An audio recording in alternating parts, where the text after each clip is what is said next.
I don't have ether. Well, get ready. We're going live. I Get don't ready. have any. Get ready. All right. That's all I'm saying. Wait, Happy New wait. Year. Happy New Year. I thought you were going to say happy birthday. Oh, is it your birthday? When's your birthday? Hmm. Fucking April. Oh, we'll get there. We'll, Right? We're going to get there. Is this going to be a glasses thing or a not glasses thing? yeah, dude, you do you. How's Sure. Laura? She's great. Do you wear glasses? I do, but I'm too vain to put them on. Uh, you know what's fun about glasses? You could use them as props. Yeah, I fucking love using them as a prop. Listen. So there's the listen guy. There's the one guy. I gotta get mine. Right? You got a fancy place. Oh, it's really fancy. Oh, there you go. There you go. There you go. There you go. There you All go. right, that's how we're Ah, gonna start. We're gonna start. there you go. There We're you go. going. We're going All right. live. We're live, dude. We're We're live. live We're now. live. All right, good. We're live. We're We're live. live. We're live. Oh, well, you gave that up pretty easy. I mean, it's Lent. Oh, I see. Okay. Um, so how does this work? I Oh, see we're live. yeah, we're live. We just go. I mean, Oh, okay. All right. All right. All right. All right. dude, wait. Give me a sec. Okay. Hold on. I just need a second. I You do feel what you got to bad. do. You do what you got to do. I just need one. Can I just get 1 second? Yeah. We got a bunch of people waiting. Okay. Damn it. I know, but I just need You got it. You got it. No, he'll be right. He'll be right. Bill, thank you. Thank you. I just They're eager. Let me just say, he's gonna be. I mean, he's just almost. They're eager. They're just okay. eager to see you. All They're right, I'm eager to just see you. as soon as I do, and then I'll As soon as he does, then he'll right. So just hold tight, and he's gonna be. It's gonna be here. Anybody need a drink, a cocktail, a blood transfusion, a vaccine? I was topical. Hey, wait a minute. Wait a minute. I don't think you need to come back. I am doing a tight 10 here. A vaccine. That's a vaccine because everybody's wanting to. How many old people do we have here? I mean, people are like, I need that now. How many of you are here? Most of you. Fantastic. I'm old. We're Fantastic. all old. I'm doing a. We're Yeah, old. Yeah, we're all old. I mean, this rings true to all of us. but well, let me just tell you. Let me just tell you. He'll be here in a minute. Let me just tell you right now. You have the best years of your life coming up. Wow. It- Wow. He'll be right.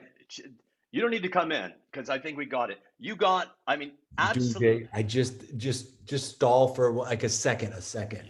He's going to be right here, and Wait, let the best years are coming up? the best years are coming up. So whatever has happened prior to this, you can go, well, let's toss those out because we got the new. The new now is now. Let me just We've tell you. we've had a pretty good life up to this point. You know what? You're going to look at like this is the day Yeah. that this is the day that you go, that part that I thought was good, I was wrong. I Wow. was wrong. I was wrong. I Wow. was wrong. Yeah. Can I tell you something? And this is Sure. It sounded to me like you called me kid. oh It sounded to me I like, mean, kid, can I tell you something? That's what kid, it can sounded to me. I? Can I? But you know what? You're older than I am, so I accept that. It's a Go term ahead. of respect. It's a term of respect, kid. Sure.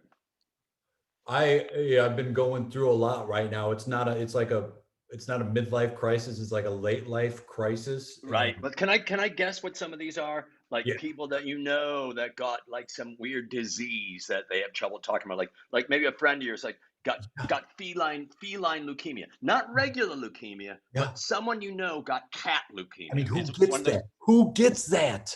you know what? People who do weird things to cats. I mean, Just people I who do guess weird things to that's cats. it's part of what you're given, right? I mean, you step in the fire, you get burned like that. You fucking don't know what your life is going to be like. You have no idea what weird things you can get. You know what? I knew a guy perfectly fine. One day he wakes up canine hip dysplasia. What? Yeah. He gets some kind of weird dog disease, and now he can't walk around without like I don't know. Who knows how people get these things? I mean, that's common in a terrier, like your pit bull terrier, your American bull terrier. Those are common with hip dysplasia. Most common is I saw also common in German shepherds. Mostly you see him, but you know this guy, perfectly fine guy, never had a dog. That's the irony. He didn't catch it from a dog.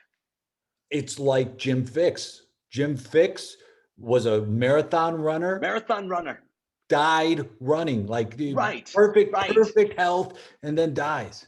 absolutely. But you know what? He died doing what he loved, having a heart attack on a beach. I don't think we don't. 1 second. I think we're fine. I believe that we're fine. But honest to God, How would you want to go? How would you, like, you tell me right now, because I've been thinking a lot about it, because I'll be honest, this year, in the past 6 months, 4 of my friends have died in the past 6 months. You're old. You're of that age. You're of that age. How would you go? How would you want to go? This is what I want. I want to go out. I want to go out so people talk about me. So what I would like to do is explode in my car. Wow. Yeah, just I'm in my car. Yeah, personally, I explode. Like I'm like sitting through the car wash and just in the car. So I'm fine getting in the car wash and driving through. Yeah. But the other side, the minute the flappy flaps go, I just pop. I pop. No, I literally pop. I'm not saying. I'm saying my body just like feel. There's not an area inside the car that doesn't have Kevin in it. You know what I mean? Like it's total. It's a total. You're literally leaving your mark on the car, on the people who are watching. I mean, isn't that our goal as human beings, is to leave a mark? Oh my God. If you don't pop in a car, I mean, first off, one thing, I've never heard anybody pop in a car. I mean, like boom, like no. And the sound of that, never heard of nobody's gonna hear it because you got the car wash behind you. Wow. You got the I mean, I've thought about this a lot, and I'm not sure how to make it happen. But I'm exploding inside of the Cutlass. Let me just say, I'm going to explode in the Cutlass. Hey kid, can I say something to you, kid? Sure. And you know what? I love you older people because you always have interesting things to say. So I'm all ears. I think it's going to happen because I think you've put it out there to the universe, and when you least expect it to happen, it happens. I think we are predestined. I don't think any of this is of our making. I think we are predestined, and I have a lot of proof of people in my life who they have said things and it came true. And I think you're one of those people. I can tell I'm a people person. Yeah. What did I got a question, and I know that maybe I should be asking questions, but you know, we're friends. We're friends. I consider us friends. I ain't got much time. I don't even know your name, but now you know my name because I said my name was Kevin. I'm not asking what. Well, my name's Clarence. Clarence, like the angel. That's right. Exactly like the angel. So, Clarence, what did you do before you retired down to the community here? I was a bookkeeper. Shush now. Books. And here's the thing: I never was into numbers. That's weird. I played the saxophone. I thought I'm going to be a saxophone player. And then, you know what? One day turns into another. You don't follow your dream. Then pretty soon you look back and it's 30 years as a bookkeeper. And it's something that you have a knack for, right? You got a knack for it. You got a knack. You got a knack. Go, I guess I'm going to just do this. And then you end up doing that. And then what happens is you end up doing it for the rest of your life. Well, because you did it for the beginning of your life, and then you reach that point again, that fulcrum right there. You know, right. So you got this moment here, and then over here you got the other moment where you're going, "What the fuck just happened to my life?" You seem like a guy, kid. You seem like a guy, kid. You seem like a guy who's at that point. You're at a fulcrum point in your life, and I'm here to tell you, take the road less traveled. Take the thing you want to do. It's never too late to do that. Okay. All right. I'm going to say it. I've never said it before. I'm going to say it because you are pushing me. I want to be a wet nurse. I want to take not my child, but somebody's child, and I want to put him up to my full brimming with milk bosom and help some baby get sustenance. I want to be a wet nurse. Wow. That felt good. God, that felt good. Wow. Thank you, Clarence. Thank you, Clarence. Thank you, Clarence. Thank you. What's stopping you? I you know what? Maybe just maybe maybe just talking about it. Maybe talking about it has popped that balloon, and now I don't know. I think what has to happen now is I have to go to wet nurse school or university, or maybe it's I don't know, a community college thing that I could get from my local community college here in the tri-state area. What's what's stopping me? I don't know, Clarence. Nothing now. I think you've answered your question already. I don't know that I had a question. I think you had the You said oh, what's what's stopping is the question. What's stopping is the question. I question. think you've already answered it. Mm-hmm. I think you're all about making a decision based on having all the information, and maybe you might need to just jump right in. You aren't just a bookkeeper, Clarence. I got to tell you, you aren't just a bookkeeper. What you are is you're a dream maker. You're a dream weaver, if you will. You're a dream weaver. That's what you are. I never said what kind of books I made. You know what? And I'm not going to ask because that stuff's personal. And what you've done in your past, we'll keep it in the past. That's why in Hawaii Five-0, they said, book 'em, Dano. But I'm an angel. you are an angel. Yeah. You are an And angel. I'm not talking like I'm a metaphorical or a hypothetical. I am an angel. You are an angel. I'm here And I to think steer that's souls. hard. How many? I'm here to steer souls. Oh, I see. Steer them. I thought you said I'm here and 70 years old. I was like, how many years old? That's what I Many- see. That was me. But again, I gotta listen better. I gotta How listen old? better. How old do you think I am? I don't know. I don't know. Take a guess. Take a guess. 6. 6 years? 6 years old. I'm gonna guess 6 years old. I'm not good at guessing. I'm guessing you're 6 years old. You're under. I can tell you. We can continue this, but you're under. You're under. Great. That's probably more polite. Yeah. You know, to go that way instead of going the other way. But Did as you far really as think 6? Did you really like? Is that yours, or were you just being polite? Clarence, when I say to you, I'm not good at numbers, I'm not kidding you. You could be 6. You could. I think you're 6. I think you're pulling my leg and saying that I'm under. But you know, if you're all right, you're 7. You're gonna be 7 on your next birthday. How you know?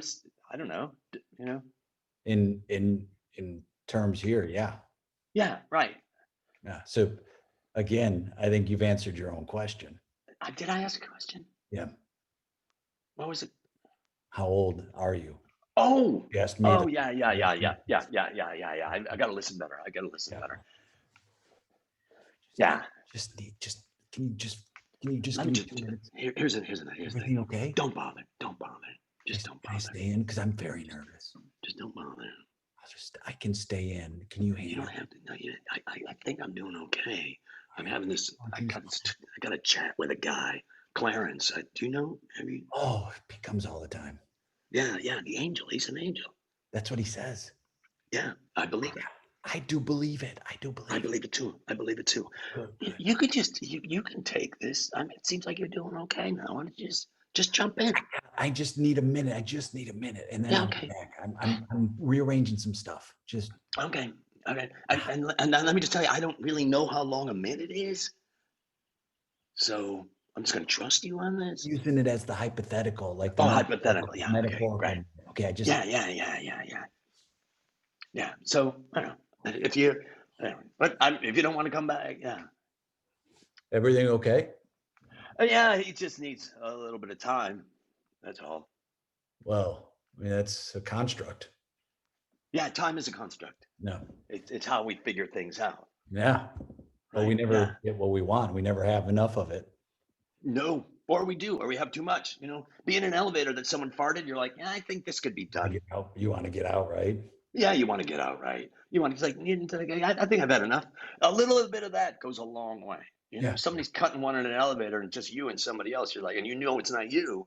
It's like it's kind of a conversation starter if you want, where you turn around and go, "Did you have to? Could you have waited 4 floors?"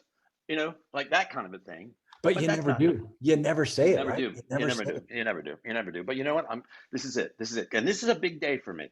Next time someone farts in an elevator, I'm gonna turn around and go, "Really? Did you have to?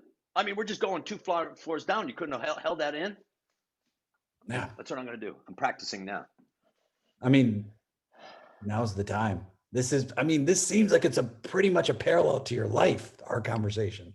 Yeah, well, yeah, it is. It is. Yeah. So glad So glad I talked to you, Clarence. I think I think my time's up. Time's just a construct. A good friend of mine said that. Yeah, it's good. Scene. David Razowsky, what's up? Oh man, that was really good. Dude. That was really good. That was really good. You know what's I guess we fun? should You we should have got taken a suggestion. We oh, should have taken you now it. you are famously not anti-suggestion, but you just don't you'd rather go with what's happening. Yeah, I don't need it. I don't Yeah. need it. We don't need it. We don't need it. And you know the idea of because when I said I don't people if people think that this isn't improvised, it's like that's great, isn't it? Like people think that we wrote that thing. I mean, isn't it funny when even it's bad, there are still people who go, wait, that was scripted. It's like, well, you think we put time into rehearsing that thing you just saw and we rehearsed it and somebody wrote it. I mean, it's still a compliment, right? I guess so. What I've been thinking about lately is this, and I don't know why I keep it on this little yellow thing right here on my magic box. We talk about I always want to say we talk about that scene looks so good. That scene looked like it was written. Yeah. But don't we want written scenes to look like they were improvised? Yeah, that's the That's goal. what I want. Like that's the other way around, is to go, I want to look at a scene that looks like it's improvised. Yeah. Improvised well, and for me, I'm thinking about what we do. I've been thinking about a lot of this year is what we do is really fucking hard, man. It's really hard. Yes. And You're expecting someone to go along with the ride with you without any sort of promise of success, without any promise of connection, without any promise of things going well, to get up there and then to have there's a bit of hubris at times to be like, we're going to do this. And it is, I agree. And I think in the past couple of years, I've been so adamant of improvisers of like, stop saying this is make 'em ups. And I'm just not a fan of stop making it to be mediocre because it's very hard. Absolutely. Absolutely. And for me, the goal for me is for us, and I don't know why this isn't a thing, for us, for there to be, and maybe there is, A-list improvisers. And these A-list improvisers are recognized. They're recognized because I think you've got Actors Equity, you've got Screen Actors Guild, you've got all those things, but nobody looks at improvisers and says that is a world-class improviser. But you're absolutely right. The way not we, not me, not you, the way that it's talked about, where you go, let's go out there and have fun. It's like that's not what I'm going to be doing. I'm not going to be going out there and having fun. What I'm going to be going out there and doing, it's like, what do you need from me right now? What do you want? What do you need from me? And what should we do right now? And that's it. And this idea of like, you've heard me talk about the fucking got your back thing, which I hate. I hate it. I hate it. Let me ask you this. I remember the first time, I'll never forget the first time before a show, a group of people did the got your back. And I didn't understand what was happening. I'm with you 100%. I talk about that all the time. Like I'm at some place, I'm like, got your back. I'm like, what? And then you go up on stage and you know what they don't got? Your back. Right. That's what I never got. I'm like, isn't it assumed you've got my back because we're going up there? But then you go up there and it's like, you've demonstrated you don't. And then you come into the green room afterwards and it was like, that was super fun. It's like, no, that was not fun for me at all. That was terrible. I had a horrible time. Right. This is what I think, and I've talked about this before. This is what I think. I think I got your back is the last line of three or four sentences. The sentence before that is, I don't need, even though I might not be looking at you, I see you. Even though I might not be touching you, I feel you. Even though I might not be hearing you, I listen to you. And I got your back. So it's the last one. And I don't understand why we don't say those things to people if one of the things that we love doing is communicating honestly and connectedly. Well, this is a fun discussion because I think it gets to a No, we're not here to have fun. I'm here to be with you. What did I fucking just say? it's an issue that goes to how do I feel secure in this? And I feel secure in this is either if oh, I understand the correct way to improvise based on your theater is to do it the game of scene or whatever it is, or B, you saying got your back reinforces that somehow, but you have to really show that rather than just saying it. A lot of times it's this, we say it and then there's a disconnect between actually showing it and saying, no, I hear you. And let's not get past that moment of that thing you just said, because it's super important. Let's blow it up as far as we can take it before we move on to something else. But there's too much of like trying to get a bunch of stuff in there, hoping something works. And Oh that's, my gosh. it's that Oh my hope, right? gosh. Yeah, well, it's you throw enough shit in a barrel and you're going to have a full barrel of something. That's not a Shit. metaphor. Yeah, Over I don't know, there. but if I say enough things, something's going to land where it needs to be the opposite. It needs to be this. I'm going to say a few things, Yeah. and so that the inventory that we have together is just a few things. We just got a few things because we're not dealing with having to remember things and having to think about the past and expectations that we have. Like, fuck all that nonsense. I swear to God, like, fuck all that dumb nonsense. Now, you got started improvising in a very unique situation. Like you didn't get started going to Players Workshop or going to IO or any training center.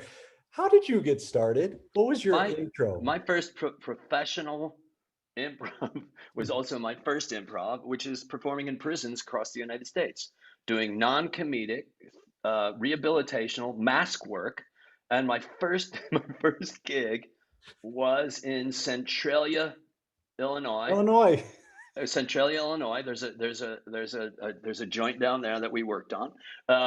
We lived on a 51-foot school bus and traveled around 20,000 miles around the country. I did Rikers Island.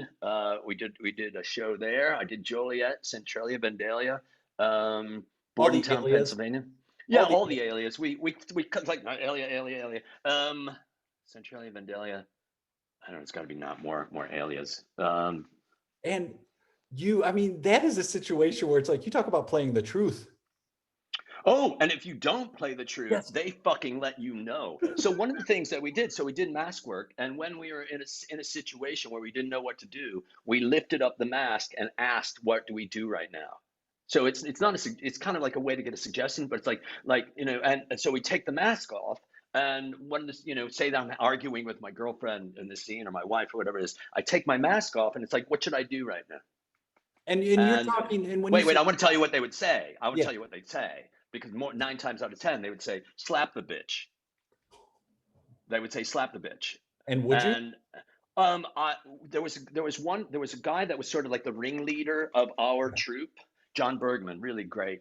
Uh, John Bergman was the guy that came up with this idea, and I would go put the mask down, and then I would mime, not hitting, but just like you'd see an arm go like this, and the actress would come back, and then Bergman would make sure that whatever I did, I paid for it.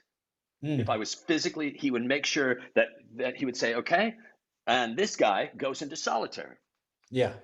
or whatever it would be, but karma would be instant.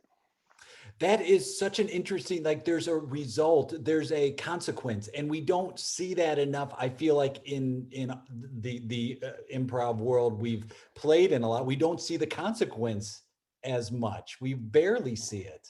Well, I mean, but not. I mean, the work that I do, it's all about going deeper into that. Like for me, I'm this thing that we do where we just kind of go surface level into Yeah. one thing to another thing to another thing. It's like we're not that we're not. There's no gravitas. There's no ramifications. It's like I'm not here so you can fucking switch the channels on me. People still do that. I'm not here so you can switch the channels. Great It's like object work. you're really. This is it. It's either that or a key punch or whatever it is. Like just me petting someone in their nether regions. But anyway, so like let's go deeper. But what that requires, Jay, is for you to be vulnerable and to surrender and to surrender.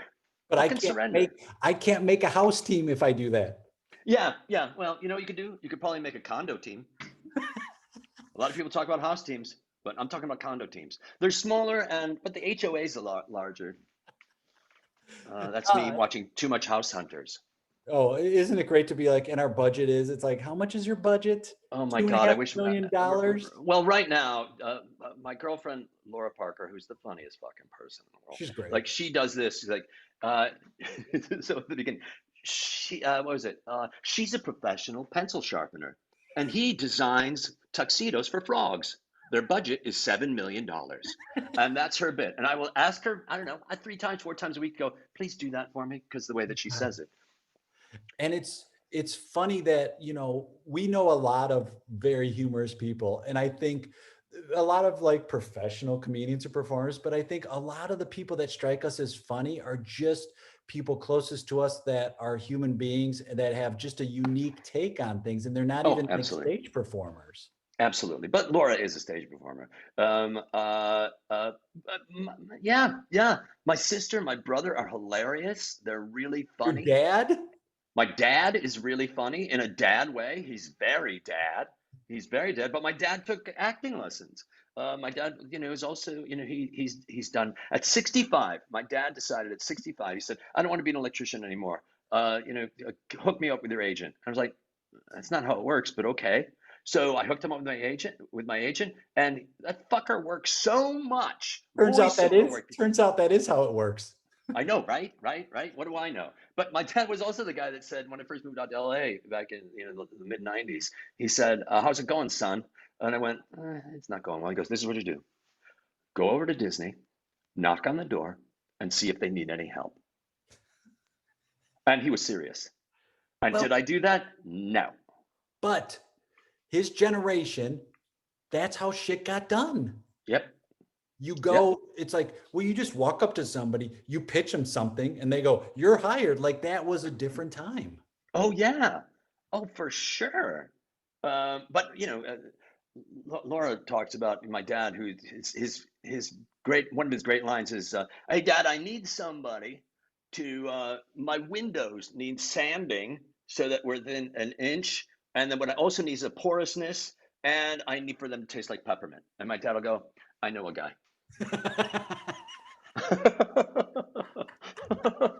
Those are the dudes. Those are the guys you want to know. Right. My neighbor his radio's too loud. It's like, You got a guy. I know a guy. I got a guy. How did you go from Prison Improv to Second City?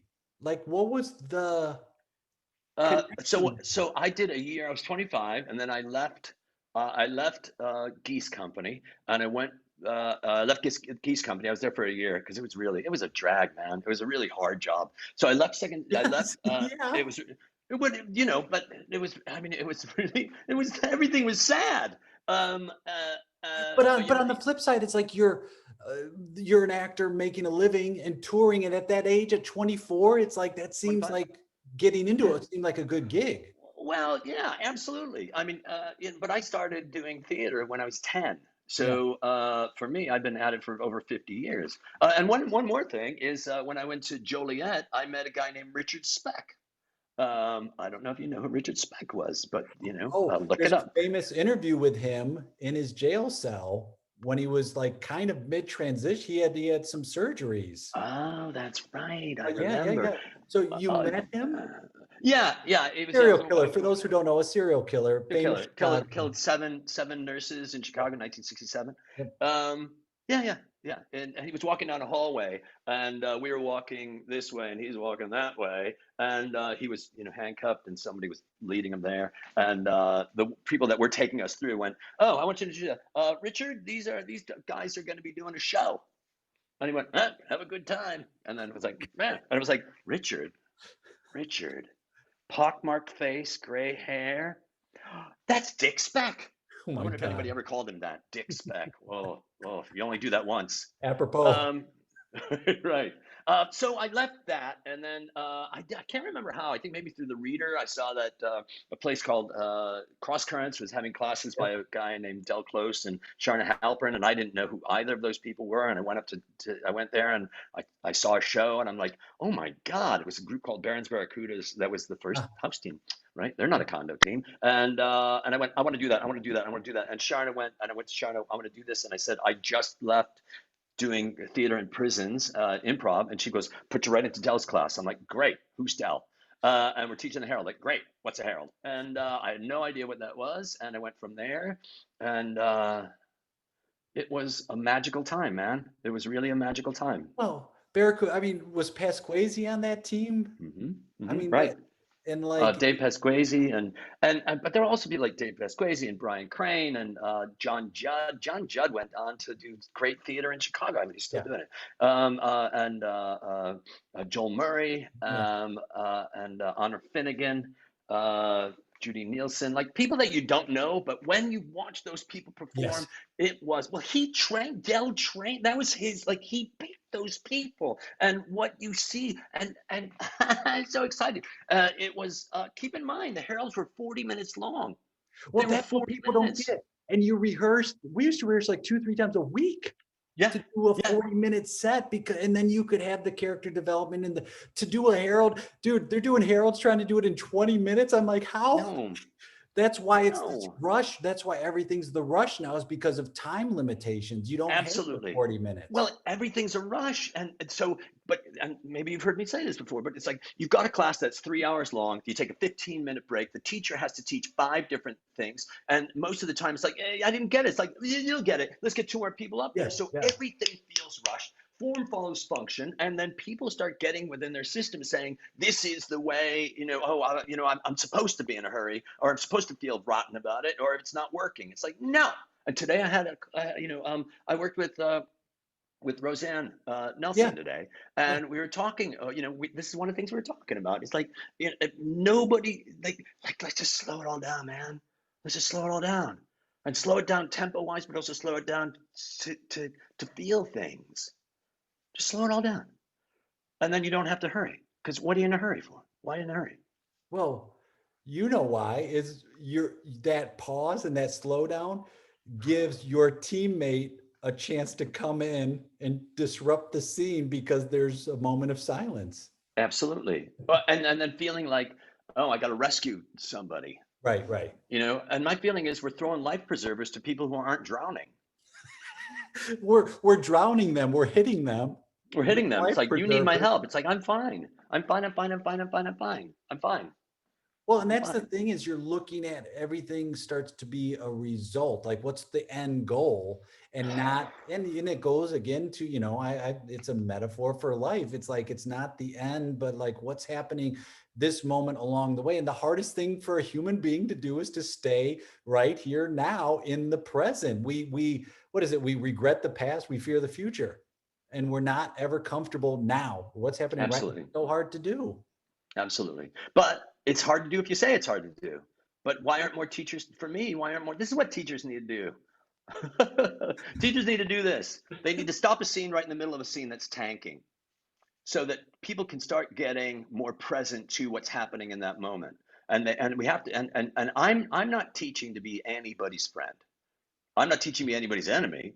But for me, you hired me to get you to another level, right? Right? So I'm going to stop that scene and go, what you just did right at that moment, change it. Yeah. But it's very hard my experience is, in a corporate situation where you're a project manager, you have feedback and you welcome the feedback and you go, great, that's going to make me stronger. In what we do, sometimes that feedback is not accepted as helping. It's more of you're making a comment on me as a person. And it's like, no, I'm not making a comment on you as a person at all. Right. And I would absolutely. And I think that's one of the things we have to tell people is this, is exactly what you said. I am not telling you this to make your life miserable. I'm telling you this so that you can see what you did. And I'm not saying you're wrong.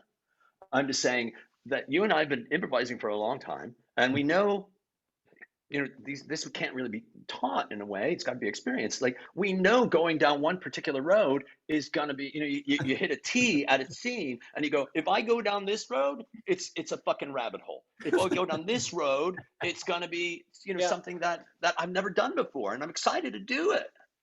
Yeah.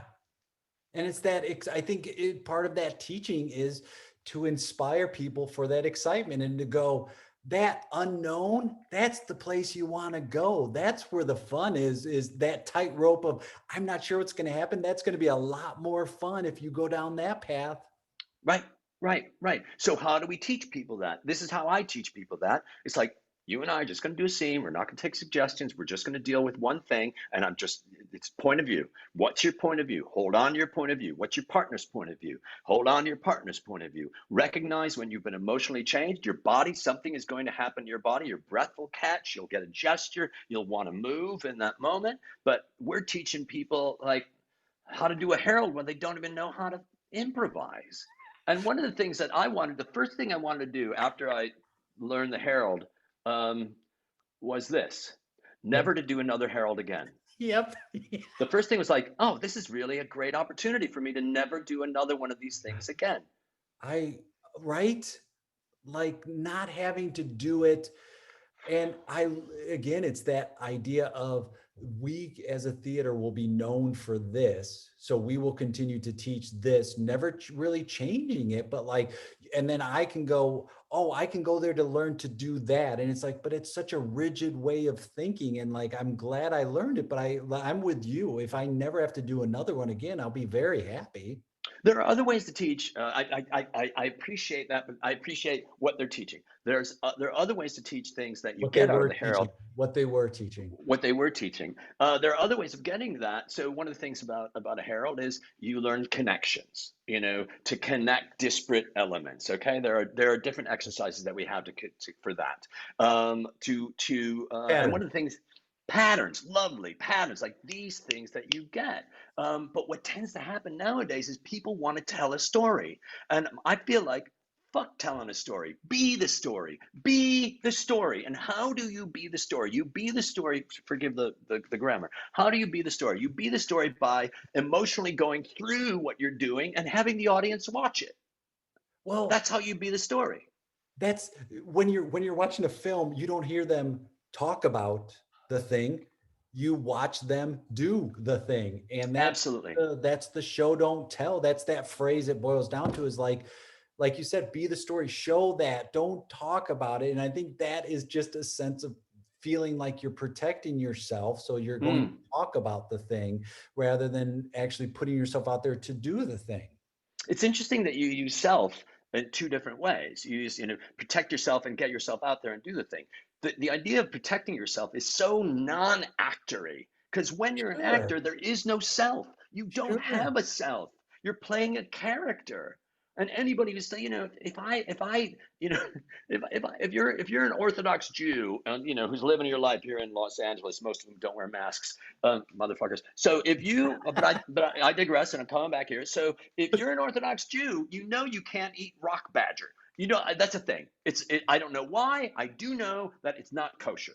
But if you're in a scene with me, and I said, ladies and gentlemen, I don't know if you know this, but Sam is the greatest rock badger cook on Yeah. the planet, and he loves eating it. Are you going to go, no, no, no, no, no? It's like, no, do the fucking thing that I gifted you, motherfucker. Well, but Rock badger. that's, if we can remove, and that is always to me the eternal question is, can you take that self, that ego out of it?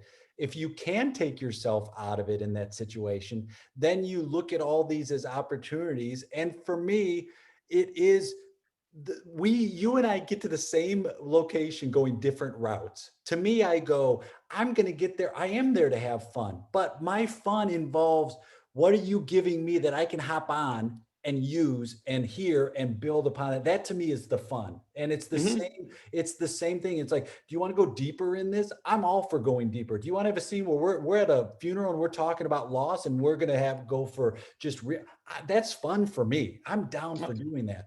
But I have to take myself out of it to go, what we're doing here has no reflection on me, the actor. This is just a role I'm playing for this moment here. And if in a scene you call me a jerk, I get to be a jerk. It's not I'm personally a jerk. I get to be. Oh, absolutely, absolutely. But here's another thing: if I gave you a script, and you had to play a jerk in a script, you would do it. But thinking twice, like if I make you a jerk in a scene, it's like I'm not gonna do that. It's like, but it's the same thing if I give you a stupid script, asshole. Just do it. It's the same thing too when like improvisers argue for character, like, well, my character wouldn't do it. It's like, well, but you have the choice of what can be done here, and your character. The same with like, just don't wear a t-shirt on stage. Like, just don't like pretend that you're wearing a costume. It's that same thing of like, you wouldn't say that if you were cast in a role, but the fact that you're doing this and the fact that we lower the bar on what we do as improvise. That's the other thing too, is like, well, if I make this like we're mediocre, then I don't have to try. Oh, Jack. No, you're right. You're right. We don't want to put ourselves out there when it's like, that's exactly what we need to do. And for me, like one of the things I say in my classes is this: these following things are not allowed in the theater when we're working together. I don't care about your history. I don't care about your religion. I don't care about how you tithe. I don't care about your ego. I don't care about your personality. And so, like for me, leave all that stuff outside the door. And this is the way you do it. Like leave your ego outside the door. And I would say, so what does that mean? So the thing about the worst picture you ever took of yourself. Oh. Right? Make that the avatar that you leave outside. Make that your avatar that you do. You want to show that to people? No. But isn't that what you're teaching more than the skills of improv? Isn't that absolutely? Absolutely. It's kind of a bait and switch in a way. I think for me, I come right out and tell people, I say, this is a class where the costume is improvisation, but the body is spirituality, mindfulness, and awareness. And, we do this, but people, so many people walk out of your classes and walk out of my classes and one day go, oh, wait a minute. There's no firewall between Jay's class and my life. Yeah. It's all the fucking same. Yeah. And then you start realizing that you're improvising your life. Your life is one big improvisation and you're playing the character. So, and this right here, I just want to also show I'm wearing pants. Wow. I don't wear pants. I wear shorts. I wear shorts. And I was thinking maybe nobody's gonna see it, but this right here, this is called the Dave costume. This is my costume, and every day I wake up and I put this fucking costume on, and this is the self. Now, if I went up, this is just what I wear.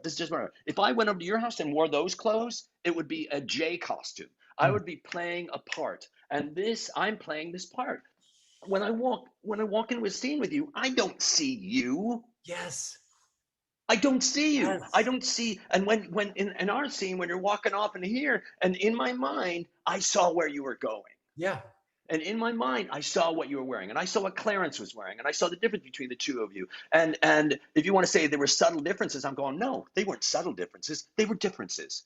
Let's not say anything subtle. Let's stop. Let's be binary in what we're doing. It's either this or it's fucking this. No. You know what's real fun in an improv scene, Dave, is to watch people be coy and beat around the bush. Isn't that fun for 5 minutes?